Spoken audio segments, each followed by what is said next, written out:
తిరుపతి ఆధ్యాత్మిక క్షేత్రమే, కానీ తిరుపతి నియోజకవర్గం రాజకీయాలే ఎంతో ప్రాధాన్యతతో కూడుకున్నవి. ఏపీలో ఏ ప్రభుత్వం, ఏ పార్టీ అధికారంలోకి వచ్చినా తిరుపతిలో గెలిచిన ఆ ఎమ్మెల్యేకి ప్రపంచవ్యాప్తంగా గుర్తింపు ఉంటుంది. అయితే ప్రస్తుతం ఎన్నికలు సమీపిస్తున్న వేళ తిరుపతిలో పొలిటికల్ హీట్ కొనసాగుతుంది. చాప కింద నీరులా వైసీపీ ఎన్నికల ప్రచారంలో నిమగ్నమైతే టీడీపీ జనసేన ఉమ్మడి అభ్యర్థి పోటీలో ఎవరికి వారు పైరవీలు చేసేసుకుంటున్నారు.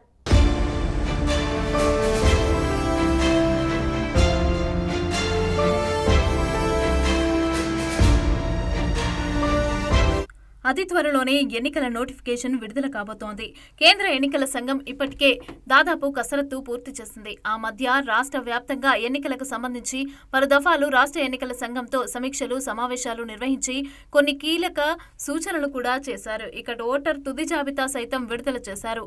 ప్రభుత్వానికి స్పష్టమైన ఆదేశాలను ఇచ్చి ఎన్నో ఏళ్లుగా పాతుకుపోయిన ఐపీఎస్ అలాగే ఐఏఎస్ అధికారులను సైతం ట్రాన్స్ఫర్ చేయాల్సిందిగా ఆదేశాలు ఇచ్చారు. అవన్నీ కూడా చకచకా జరిగిపోయాయి.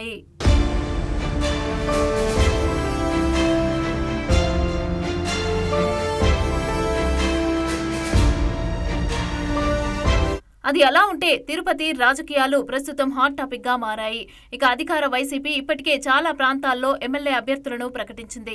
తిరుపతిలో సైతం సిట్టింగ్ ఎమ్మెల్యే భూమన కరుణాకర్ రెడ్డి కొడుకు భూమన అభినయ్ రెడ్డికి ఈసారి అవకాశం ఇచ్చారు. ఇక ప్రస్తుతం ఆయనే తిరుపతి నియోజకవర్గంలో పూర్తిగా ఇంటింటికి తిరిగి ఒక్క ఛాన్స్ ఇవ్వండి, యువతతో పాటు ప్రజలకు అందరికీ కూడా మంచి చేసి చూపిస్తాను అంటూ ప్రచారం చేస్తున్నారు. ఇక జగనన్న సంక్షేమ పథకాలే తమను గెలిపిస్తాయని గంపెడు ఆశలు పెట్టుకుని చిన్న వయసులో ఎమ్మెల్యే అవ్వాలని ఆశతో తండ్రి వారసత్వాన్ని కూడా తీసుకుని ప్రజలతో మమేకమవుతున్నారు.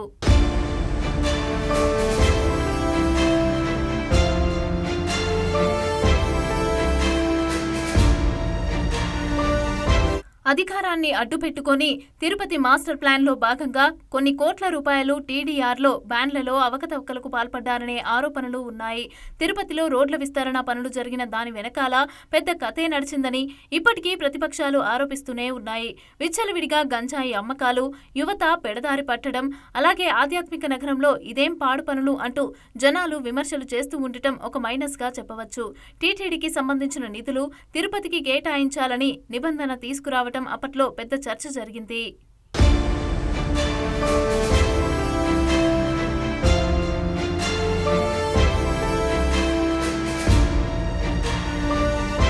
మరోవైపు గ్రూప్ రాజకీయాల పార్టీగా తెలుగుదేశం తిరుపతిలో తయారైందనే విమర్శలు ఉన్నాయి. ఎవరికి వారు ప్రెస్ మీట్లు, ఎవరికి వారు ప్రజల ముందు గొప్ప గొప్పలు మాట్లాడుతూ ఇక తనకు సీటు ఇస్తే ఎమ్మెల్యేగా గెలిచిపోతా అంటూ చెప్పుకు తిరుగుతున్నారు. ఎమ్మెల్యే సీటు రేసులో ప్రధానంగా మాజీ ఎమ్మెల్యే సుగుణమ్మ, ఆమె మనవరాలు కీర్తి, జేబీ శ్రీనివాస్, ఊక విజయ్ కుమార్, కోడూరు బాలసుబ్రహ్మణ్యం, నరసింహ యాదవ్ పేర్లు బలంగా వినిపిస్తున్నాయి. జనసేన టీడీపీ అలయన్స్ లో భాగంగా ఇప్పటి వరకు జనసేనకే తిరుపతి టికెట్ ఇస్తారనే ప్రచారం నడిచింది. తిరుపతిలో జన సైనికులు కూడా అదే ఆశతో ఉన్నారు. ఇందులో పసుపులేటి హరిప్రసాద్, కిరణ్ రాయల్ పేర్లు బలంగా వినిపిస్తున్నాయి. అయితే ఎమ్మెల్యే సీటు అంటే అంత ఆషామాషి విషయం కాదు కాబట్టి గెలిచే వారికే అవకాశం ఇచ్చే పరిస్థితి ఉంటుంది.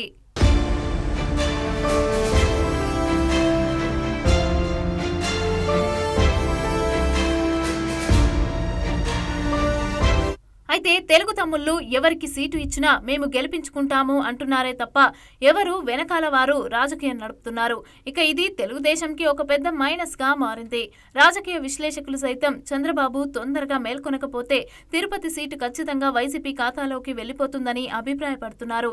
ఇక త్వరగా తిరుపతి అభ్యర్థిని ప్రకటించడం వల్ల ఎవరికి వారు ఈ గ్రూపు రాజకీయాలు మాని పార్టీ పటిష్టత కోసం నేతలు పనిచేస్తారనే అభిప్రాయాలు బలంగా వినిపిస్తున్నాయి.